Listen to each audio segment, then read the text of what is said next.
Hello বন্ধুরা, তরমুজের খোলা দিয়ে কিন্তু এইভাবে নিরামিষ পদ রান্না করলে দারুণ হয় খেতে। উনুন ধরিয়ে কড়া বসিয়ে দিয়ে তার মধ্যে গোটা গরম মশলা, তেজপাতা আর শুকনো লঙ্কা ফোড়ন দিয়ে তার মধ্যে টমেটো কুচির মধ্যে লবণ দিয়ে খানিকক্ষণ কষিয়ে নিয়ে, আদা আর কাঁচা লঙ্কা বাটা দিয়ে খানিকক্ষণ কষিয়ে নিয়ে, জিরে ধনে গোলমরিচ বাটা দিয়ে হলুদ গুঁড়ো দিয়ে খানিকক্ষণ কষিয়ে নিয়ে, তার মধ্যে লাল লঙ্কার গুঁড়ো দিয়ে খানিকক্ষণ কষিয়ে নিয়ে 1 চামচ চিনি দিয়ে একটুখানি সময় কষিয়ে নিয়ে তার মধ্যে টুকরো টুকরো করে কেটে রাখা আলু আর তরমুজের খোলা দিয়ে কিন্তু চাপা দিয়ে এইভাবে কষিয়ে নেব যতক্ষণ না 90% মতো তরমুজের খোলা আর আলুটা সেদ্ধ হয়ে যাচ্ছে।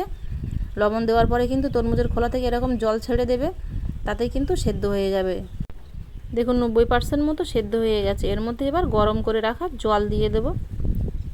জলটা দিয়েই হালকা একটু ফুটে উঠলেই তার মধ্যে ভেজে রাখা পনিরগুলো দিয়ে ফুটিয়ে নেব। রান্নাটা প্রায় হয়ে গেছে, ঝোলটা গায়ে গায়ে হয়ে গেছে। এবার এর মধ্যে গরম মশলা বাটা, কসুরি মেথি আর ঘি দিয়ে একটুখানি সময় ফুটিয়ে নিয়ে নামিয়ে নিলেই রেডি হয়ে গেল তরমুজের খোলা দিয়ে নিরামিষ